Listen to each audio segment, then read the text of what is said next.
The highest award given to British officials who work abroad is the Order of St. Michael and St. George.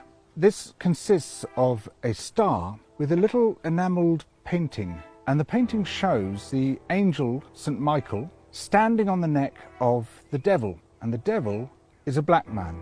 This image is very similar to one that we've become familiar with. A policeman kneeling on George Floyd's neck as he says, "I can't breathe."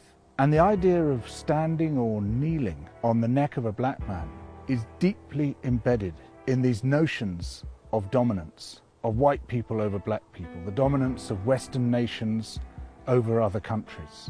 Now, one of the recipients of this award was a man called Sir Evelyn Baring. Sir Evelyn Baring was the grandfather of someone called Mary Wakefield. Mary Wakefield is the wife of Dominic Cummings, Boris Johnson's chief advisor, a man who has done more to cover up the record of current events than anyone else in this government. Sir Evelyn Baring was governor of Kenya when Kenya was a colonial possession of the United Kingdoms. And while he was there in the 1950s, he instituted a system of concentration camps, which even his own Attorney General compared to those run by the Nazis. He drove into these concentration camps and fortified villages. Almost the entire population of the Kikuyu people, then numbering over 1 million people. Huge numbers died, some of them of starvation and disease. Many beaten to death, burnt to death, tortured to death. Repeatedly, men were castrated. In some camps, almost the entire population of children died. And until the Mau Mau are destroyed, the innocent too must suffer. It was Evelyn Baring who oversaw the creation of this system. Sir Evelyn Baring, upon whom rests the main responsibility of the campaign. We are making progress in that struggle, and we are all confident that in the end we will succeed.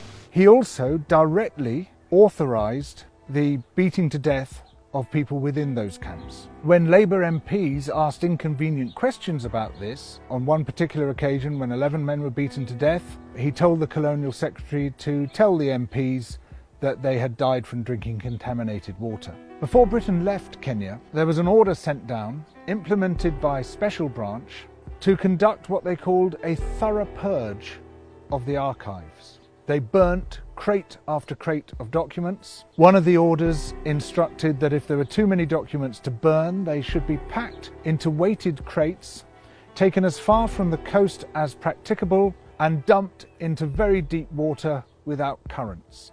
They erased not only the evidence of what happened in Kenya, but much of what happened in Malaya. The British troops in Malaya, slowly but steadily, are smashing the Reds' reign of terror, and they'll keep at it till the job's done. In Yemen, where Britain fought its dirty war, in Aden.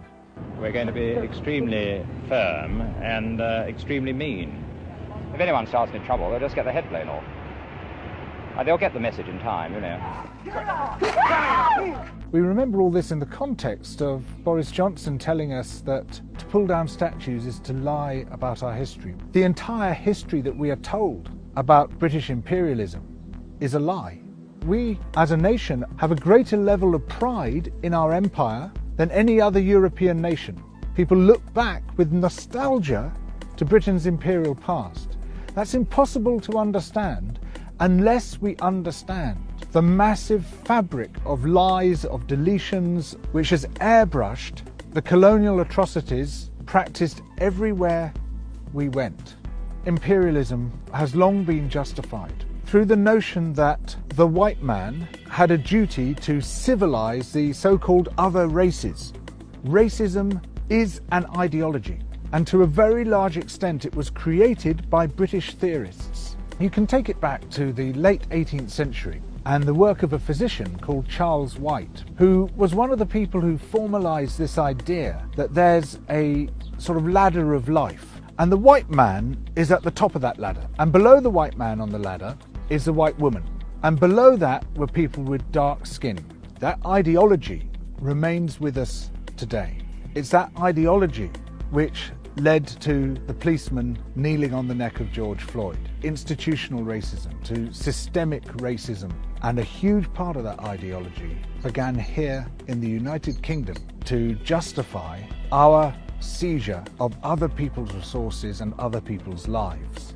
These relationships continue by other means, through our trade relationships today, which are often highly coercive, enforced by offshore tribunals of corporate lawyers, basically forcing countries to give up their natural resources, enforced by international debt, and what we see is a net drain of wealth from the poor nations into the rich nations.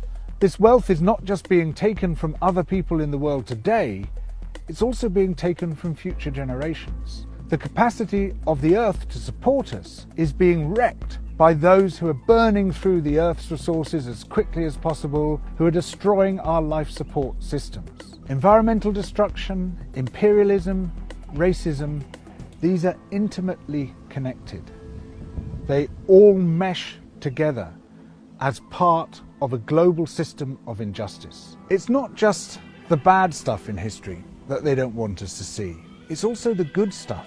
The massive role of the slave revolts and rebellions, of the slaves themselves and the ex-slaves, who through their advocacy managed to generate a huge amount of outrage about the slave trade and what it involved. Similarly, the history of resistance and rebellion within these shores, a huge range of people's movements amongst the working classes, amongst the middle classes, trying to create a better, juster, more democratic nation, often hundreds of years before their visions came to fruition. And by learning from that history, as well as by learning from our history of atrocities, these two hidden histories, we can begin to understand where we stand, why we are where we are, and how, from that position, we can start to build a better world. Double Down News brings the big issues together. It shows how they fit into the wider story, the story of where we are and how we got here, and the story of how we need to change, how we need to build a better world. So please support Double Down News through Patreon and allow this journalism to flourish.